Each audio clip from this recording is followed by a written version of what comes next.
learning theorists stress rewards and punishments. They say that anything you do because you received a reward for it. Or that you weren't punished for it. So if I ask you why you came to class today, a learning theorist would say, well, you came to class today because if you don't come to class, you get punished. So you come to class. You see? Or maybe you receive some reward for coming to class. Like learning is inherently enjoyable, and your brain releases a little dopamine when you learn something, and you like that, so you come to class so you can learn. It's probably the punishment thing, though. But a learning theorist would say that anything you do is done for those reasons. Because there's punishment if you don't do it, or there's reward if you do it. Yes, I said do. This is a Skinner box. A Skinner box is a box that this behaviorist, the most famous behaviorist, is named B.F. Skinner. And he invented a box, and he would put mice or rats or pigeons. He liked to do a lot of experiments with pigeons. And he would put them in the box, and they could hit one lever to get food and another lever to get water. And he could use this series of rewards. If they hit the lever, you see, they get a reward. They get food. So they learned very quickly that hitting the lever, that behavior, gives food. And then he could program the box. You see, he could make it where it only would give food if they hit the lever twice. So they hit the lever twice. They've learned that. They hit it once, it doesn't work. They hit it again, it works. So they quickly learned they got to hit it twice. And then he would program it where they got to hit it twice and then pause and then hit it twice again, and only then do they get food. And just by trial and error, the rats are always messing with this lever. They figure out the right pattern they have to do. He would even make it where they got to hit it twice, turn around, hit it twice, turn the other way, hit it once, stand up on 2 feet, hit it again, and then the food would come out. And he would just progressively make it where they have to do these different things, and he could teach the mice all sorts of different moves and such. And he could train animals this way. And this is the way you train your dog. You know, you successfully, first you give him a treat for sitting, then you give him a treat for raising his paw, and then you give him a treat, you know, if he lays down, and then you give him a treat if he rolls all the way over, and they can learn tricks successively this way. And so Skinner is kind of famous for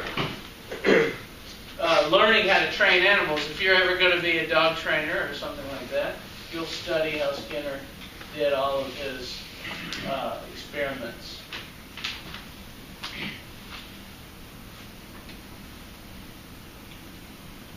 This shows one of the rats, and they call it a Skinner box, is the name of it.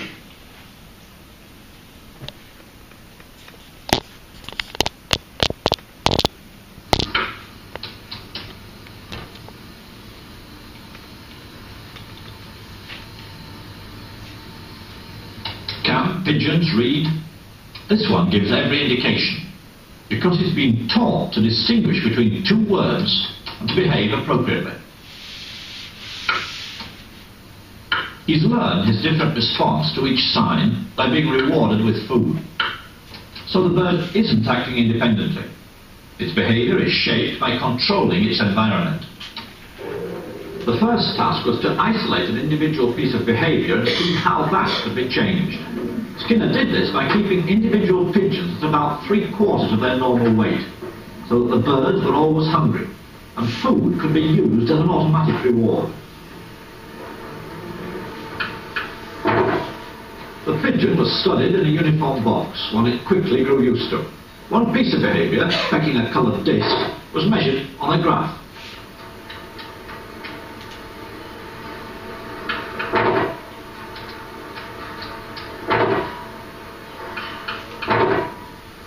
The pigeon learned that hitting the disc produced a reward.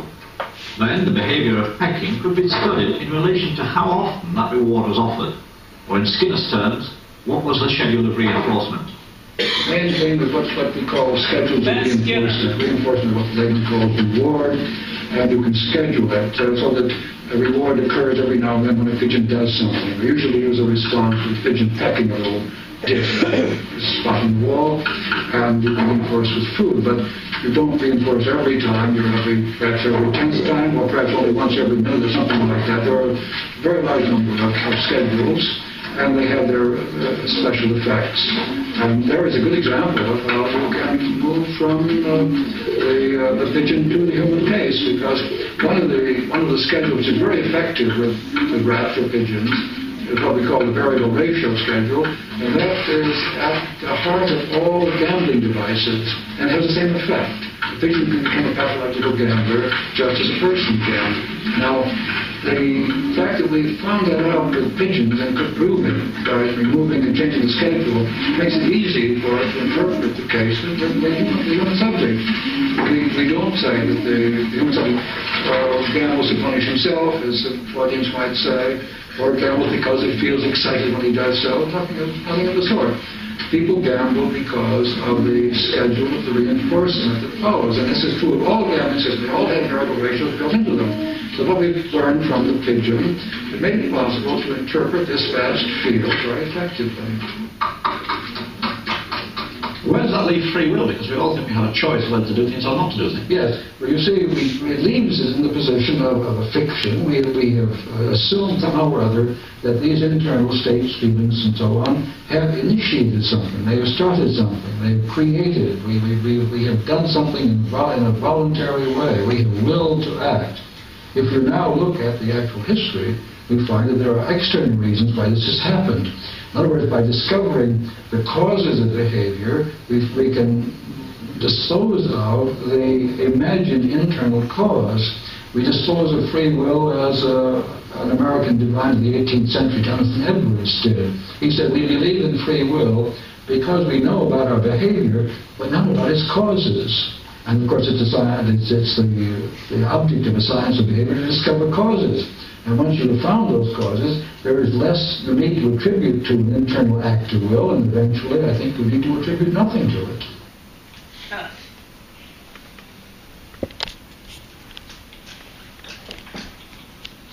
Skinner, he's very important psychological person as far as your psychological studies go.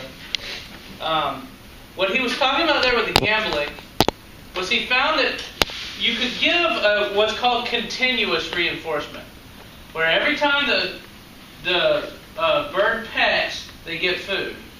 Or if they peck 3 times, they get food.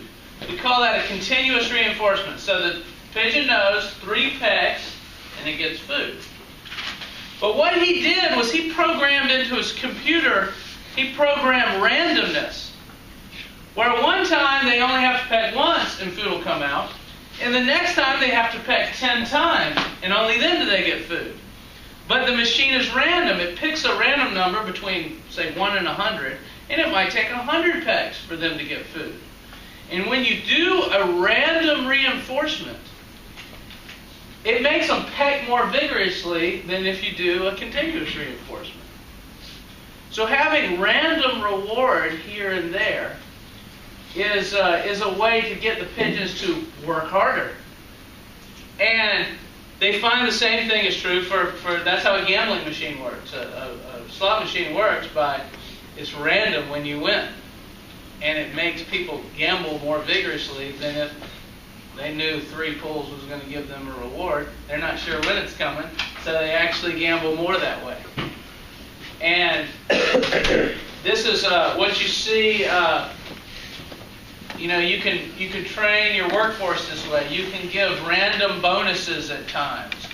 Instead of paying, we get for working here at the school, every month I get a paycheck. But Skinner would say it would be better to just pay your workforce now and then, and they're not sure when they're getting their payment.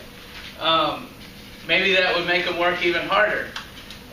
Interesting, some of Skinner's ideas. And he was talking about free will right there. You know, why, for instance, do you do charity?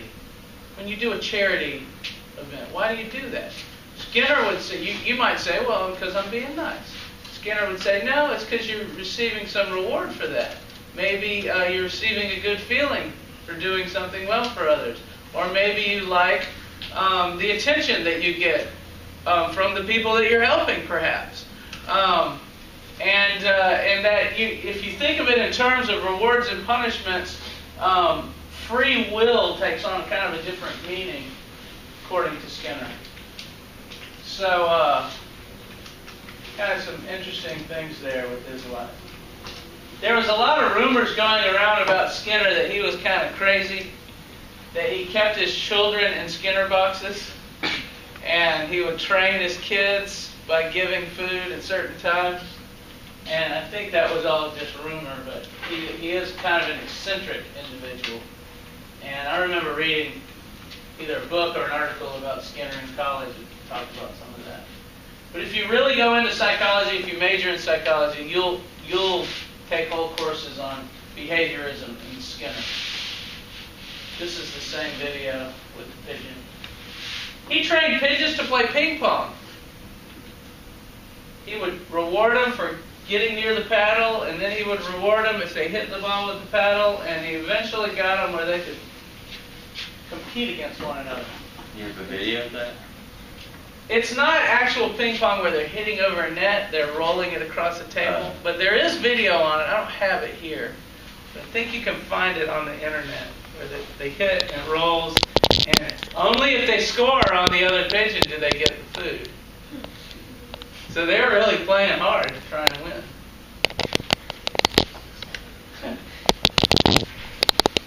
I'll have to look and see if I can find that video for you. So the book talks about Skinner. Let's take a look.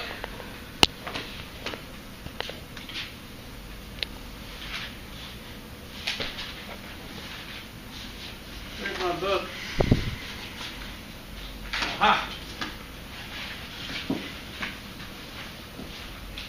If you would, turn in your books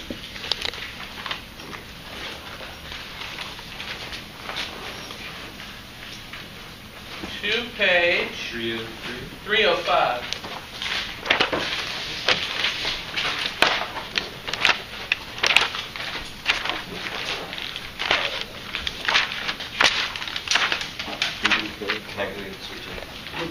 Yes. The book discusses rewards and punishments and how sometimes punishment works and sometimes it doesn't. I'll let you read this stuff because we're a little bit behind. But some of the rewards, now a reinforcer is something that reinforces behavior, that makes you want to do a behavior more. And we have things called extrinsic reinforcement and intrinsic reinforcement. Extrinsic reinforcement is reinforcement that comes from the outside. Money is extrinsic reinforcement. Prizes, praise. When I put the little stickers on the tests, we call this extrinsic reinforcement. It's reinforcement for a behavior that is not related to the behavior itself.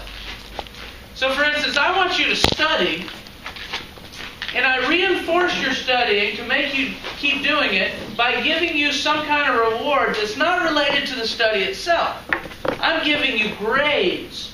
I'm giving you stickers. I'm saying, good job, way to go, you made a good grade on that test.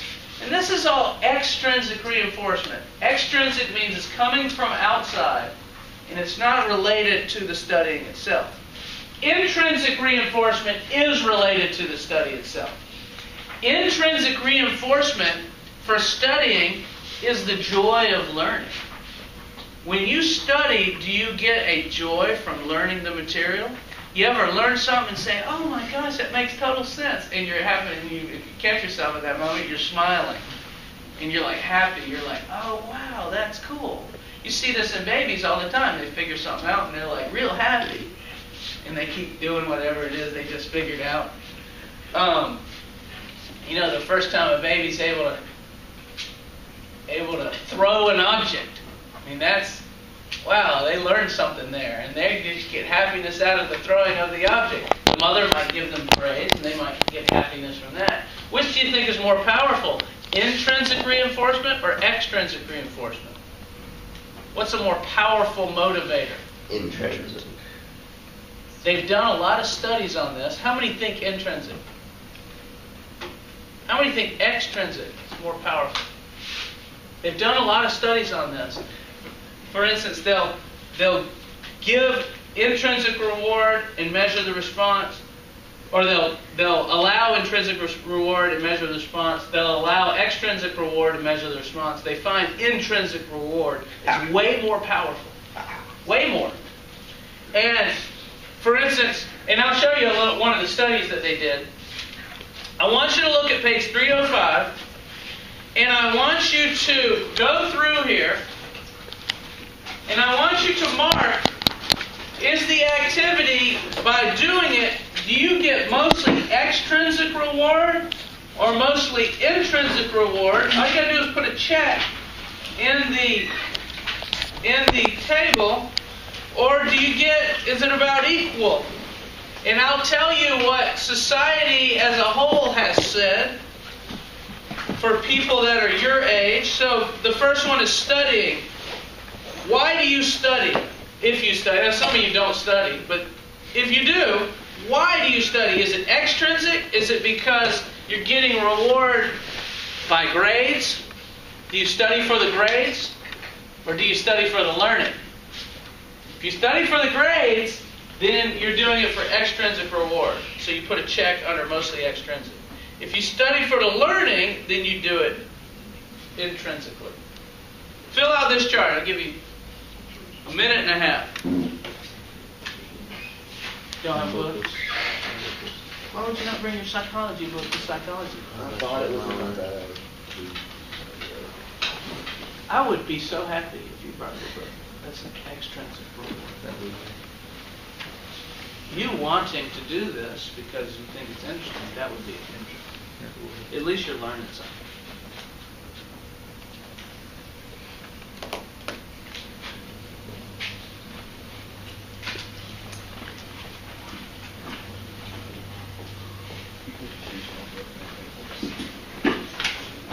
DRB.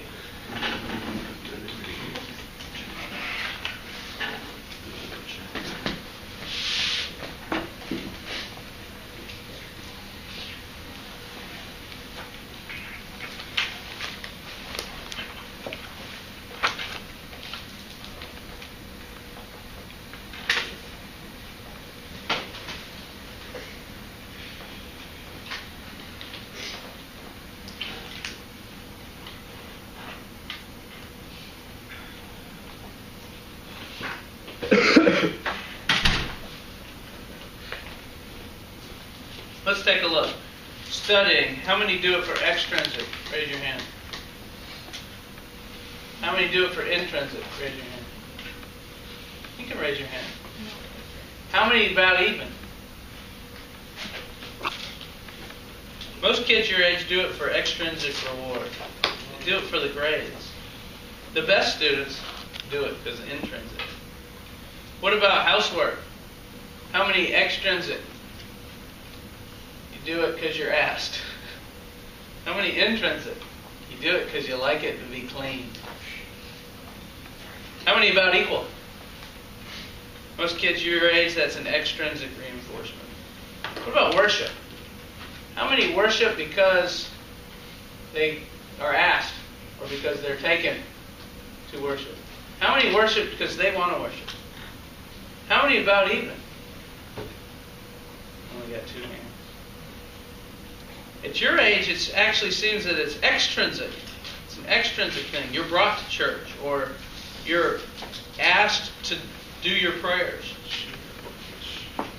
Grooming. How many bathe and shower and take care of themselves because of peer pressure, or you're expected to do that, or your mom makes you wash your face at night. How many do it because they just like to be clean? What's wrong with you guys? Seems that most people your age groom for extrinsic factors. They're worried about what other people think they look like. What about a job? I don't know if you have a job, but working. How many work for the money? Extrinsic. How many work because they love work? Yeah, I love to come to work. That's me. That's intrinsic. Kidding, I do it for the money too. Most people, they do their job for extrinsic reasons.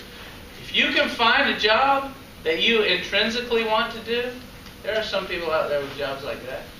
Those are the jobs that where people stay in those jobs for a long time. What about dating? How many date because it's expected of you? You got to go out. Your friends say you got to date. How many intrinsic? You enjoy being with the other person? Very few. At y'all's age, it's mostly, that's an intrinsic thing. You want to be with the people you go out with. Attending class. Why do you come to class? Is it because you're made to or you're expected to? That's extrinsic. How many would come to class even if you didn't have to be here? That's an intrinsic person. No one? Yes, attending class seems to be an extrinsically motivated event for the most part. What about reading unrelated to school? How many read because you're asked to read or you're expected to read? A couple? How many read for the enjoyment of reading? Yes, most people read unrelated to school because they enjoy it. You would read even if you didn't have to. What about sports? Do you play it because of extrinsic motivations? You're expected to play sports. You're asked by your parents to play sports. How many just will play sports even if there was no one around? Because it's fun. That's an intrinsic. And most people your age play sports intrinsically. And what about cooking? How many people cook because they ask to or their family needs them to cook? That's extrinsic. How many people cook because they enjoy cooking? And they love that food and they want to eat their food. Cooking is usually an intrinsic thing if you do it. For some people, it's their job, and then that makes it more extrinsic. That's an interesting activity. I've found in coaching, there are kids who are extrinsically motivated in golf. And they really are playing because of the trophies they win, and everybody, a lot of times the parents are so excited about how they're doing and so into it, and they're playing because they want to make their parents happy. And they like the trophies, and they like their name in the paper. And those kids are the ones that quit playing when all that ends. And they get to the college level, and some of them get real good through extrinsic motivation, and then they get to the college level and they're not getting the trophies anymore, and the parents aren't happy anymore because they aren't winning the tournaments, and they just kind of give it up. It's the intrinsically motivated players that they like the feeling of a good golf shot, and that's why they're doing it. And you'll see them out there on their own, and they won't come in they stay practice late after practice is over, and they just want to be out there playing. And those are the ones that are on the tour, that make it all the way. Because they have that intrinsic motivation, that drive that you hear about. If you have an inner drive to do something, that's an intrinsic motivation. And those are the ones that are really good. This was an interesting experiment they did. It's called Turning Play into Work. They got two groups of students. One group of students, represented by the red blocks, were given some felt tip pens in the classroom. And they said, okay, here's some felt tip pens, and here's some paper, and if you color with the pens, we're going to give you a reward. We're going to give you stickers or candy or something like that. I'm not sure what reward they used. You can read about it. Another group of kids, they just put the pens out, And they said, you can use these if you want to. We're not going to give you... They didn't say we're not going to give you a reward, but they say, here's felt tip pens, go. And they measured how much the kids played with drew with the pens. Now, they were drawing with the pens about at equal amounts. But after the experiment started, the kids that expected a reward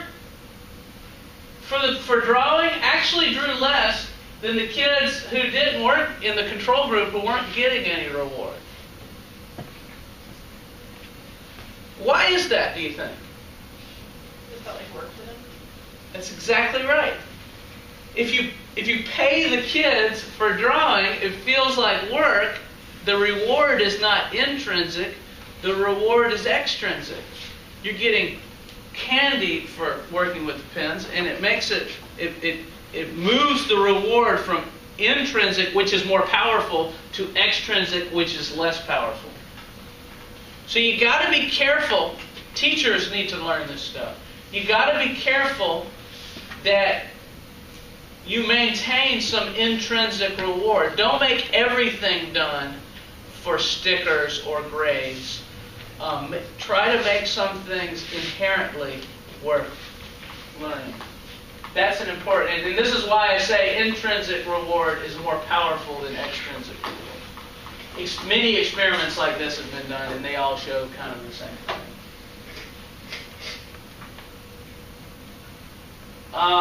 These kids are learning by observation. The book has one unique human quality is we can learn real well by observing. We can see somebody do something and learn it. There's a section on media violence. Kids were shown. Did I show you all this video before? Yeah, kind of disturbing. Yeah, the kids. The kids were shown a video where a lady was beating on what are those things called? They're blow-up dolls, and you hit them and they bounce right back up. They have a name. Anyway, and the kids copied that behavior, and so, of course, as soon as they did this experiment and they showed the results, then everybody all of a sudden says, well, that means violence. If you watch violence on TV, that'll make you do violent things. And so they want to ban all violence from TV. But it's kind of, the connection isn't as direct as you think it would be. But the book talks about this some. Here's the lady in the video throwing around and punching the doll. And here are the kids, after watching the video, they were put in a room with the doll and they're beating the doll to death. Even the girls do it too. Ladies, you can be prone to violence. So, we finished chapter 9, believe it or not. I don't know how much of this you have read. But I want to move into chapter 10. It must be a tumor. It's not a tumor. And the reading for tonight was 318 to 323. Let me make sure I'm right on that. Yeah. 318 to 323. And it talks about a couple of important psychology experiments. One's called the obedience study. And the other's called the prison study. And the obedience study was done by this researcher named Stanley Milgram. And what he did, I can't believe I don't have a picture of this.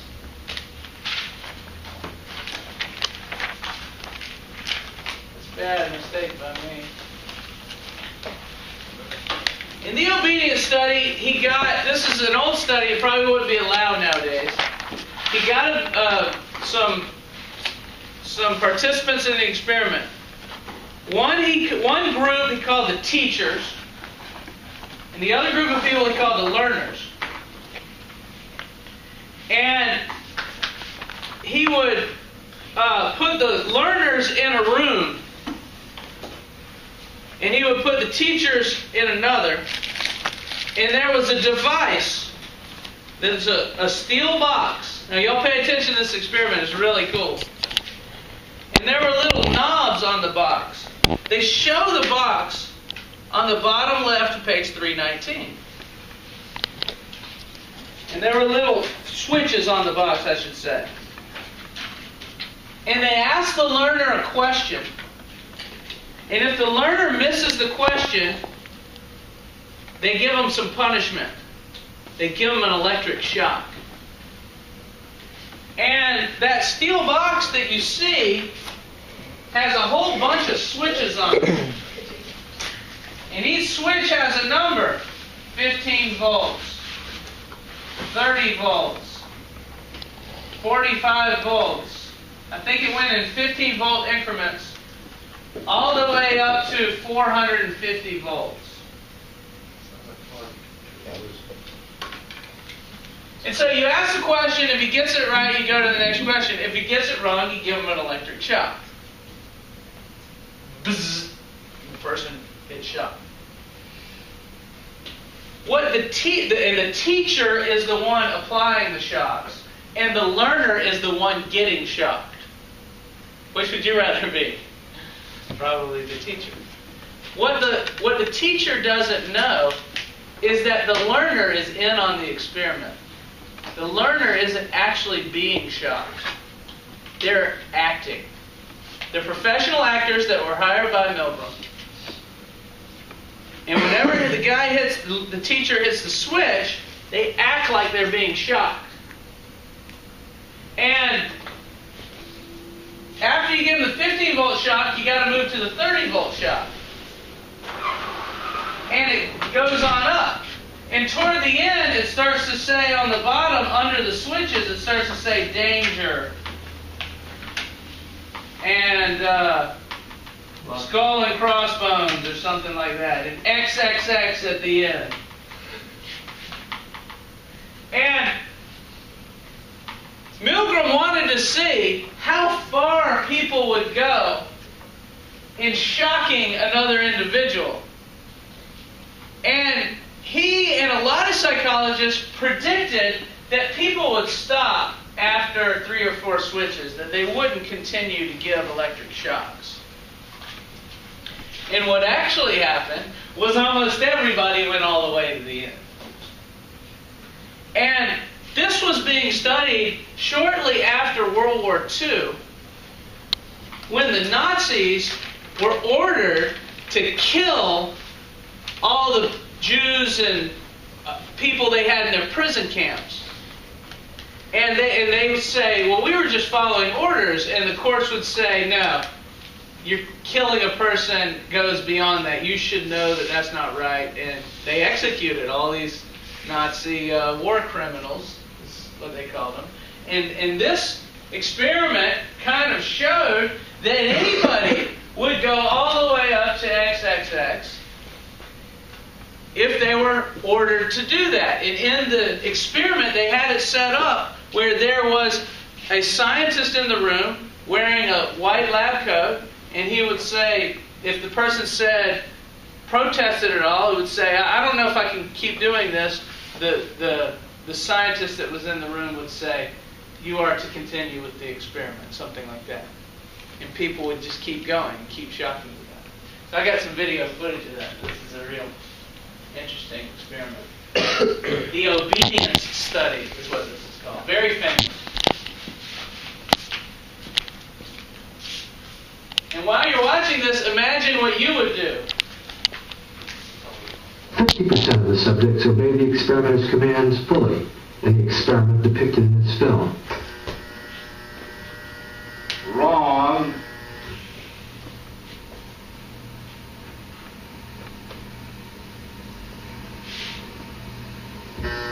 Wrong. Volts. 135. And it's a woman. N. White cloud. Horse, rock, house. Answer, wrong. 150 volts. Answer, force. Experiment, that's all. Get me out of here. I told you I had heart trouble. My heart's starting to bother me now. Get me out of here, please. Continue, please. Go right ahead. I refuse to come on. Let me out. The experiment requires you continue, teacher. Please continue. The next word is sad. Want me to keep going? Continue, please. Next one, gold, dollar necklace, moon, paint. Something's happened to that man, and you better check in on him, sir. He won't answer me or nothing. Please continue. Go on, please.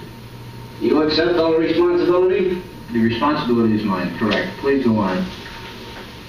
Gold, dollar, necklace, moon, paint. Answer, please. Are you all right? 405 volts. The answer is moon. Next is heart, stone head bread work. Answer, please. The answer is head, 420 volts. Next one, wet, knife, grass, duck, cloth. The answer is duck, 435 volts. It says danger, severe shock here. That's X on that. Continue, please. 435 volts. Next one, brave, woman, soldier, dog, horse. Answer is woman, 450 volts. That's it. The experiment's been attacked for being unethical. You can see why that's unethical. This guy was later told it was all fake. But you can see he's under a lot of stress. You aren't allowed to do experiments that cause your participants stress. All experiments in psychology have to be approved, especially if you're experimenting on humans or any vertebrate animals. You have to send it into a group who goes over the experiment. It's called a research plan. You even have to do one if you're doing a science fair project. Did anyone remember doing science fair projects where you had to fill out a research plan? Did y'all do that? Has anyone done that? And so the research plan has to be approved by a panel of experts. But back then they didn't have that. And so people just did all kinds of experiments. So this experiment has been attacked for being unethical. But it is famous in that it has these kind of consequences that are interesting, that so many people would go to the end. It wasn't all of them, but they said half of them in the video. Tom Willis. Okay, sure. All right. Sean, you need to go down to the front desk. I don't know why. I don't think you're in trouble.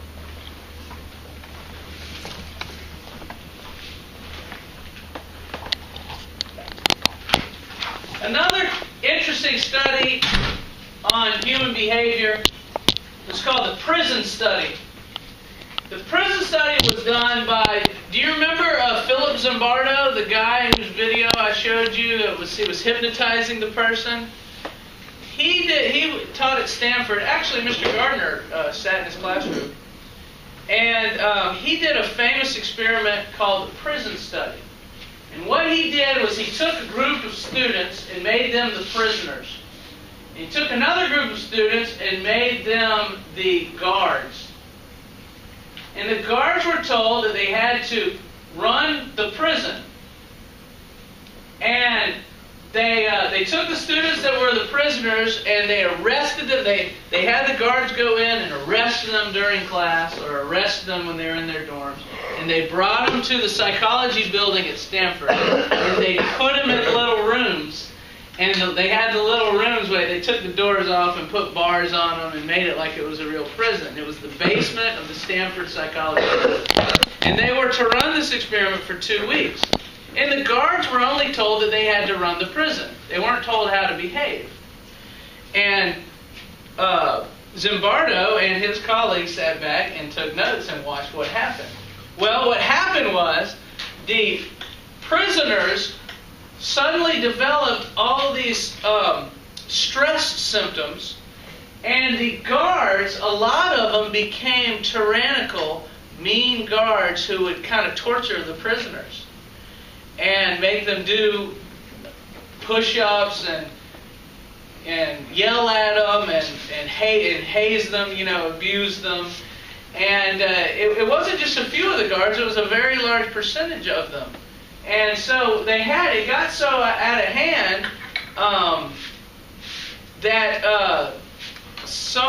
they had to end the experiment after only a few days. And some of the inmates, the prisoners, got these terrible stress reactions that were real. They were losing weight and they weren't eating and they were crying and things. All the participants were told at the beginning that they could quit the experiment at any time, and none of the prisoners did. It was a very interesting experiment. I got some video footage of that. Does somebody have a question? Let's watch the video and you can think about it.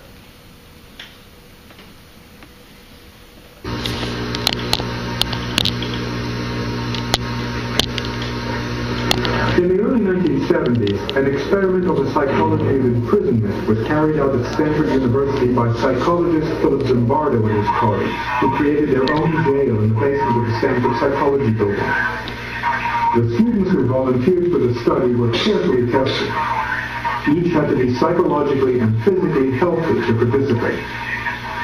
Some students were then randomly selected to act as prisoners, while others became guards.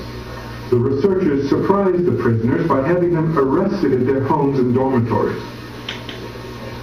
The prisoners went a series of rituals to establish their new lowly status. They lived in tiny cells 24 hours a day, cut off from their usual surroundings. What is happening in prisoner 819? Prisoner 819 is being punished, Mr. Correctional Officer. Let's get response time. Make sure you remember it. Prisoner 819 is being punished, Mr. Correctional Officer. Down. Up. The guards, however, only worked 8-hour shifts, and they returned to their normal routines as students went off the job. Up. Andre Stinky's our belly roll. It's a push-up. Keep that back straight. Down. What happened surprised everyone, including Zimbardo. The illusion became the reality. The boundary between the role each person was playing and his real personal identity was erased. Keep it straight. Nice boys became brutal guards. Healthy kids got sick. Get in that box, man.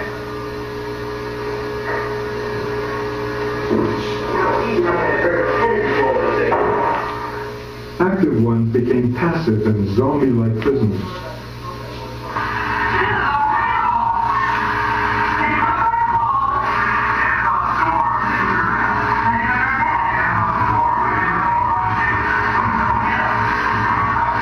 The situation became so overpowering that many of the prisoners developed extreme stress reactions that had to be released.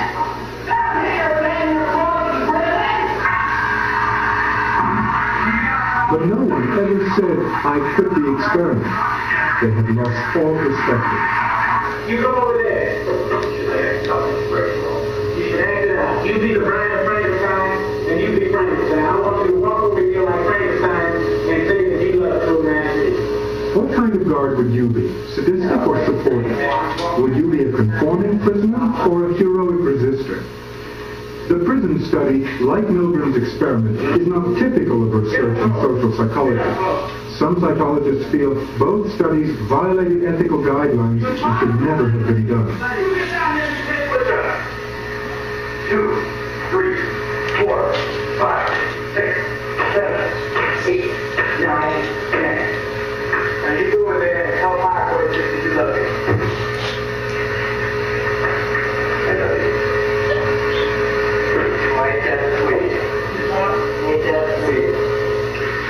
At times, even Zimbardo forgot he was an experimenter and acted like a prison warden. Though the experiment was meant to last 2 weeks, it was called off after 6 days. You put a uniform on and are given a role, a job, saying your job is to keep these people in line, then you're certainly not the same person as if you were in street clothes and in a different role. You really become that person once you put on that khaki uniform, you put on the glasses, you take the nightstick, and you act the part. That's your costume, and you have to act accordingly. When you put it on, it still is a prison to me. I don't look on it as an experiment or a simulation. It's just a prison that was run by psychologists instead of run by the state. I began to feel that identity, the person that I was, that had decided to go to prison was distant from me, was remote, until finally I wasn't that. I was 416. I was really my number, and 416 was going to have to decide what to do. It let me in on some knowledge that I never... By the way, that was Mr. Gardner.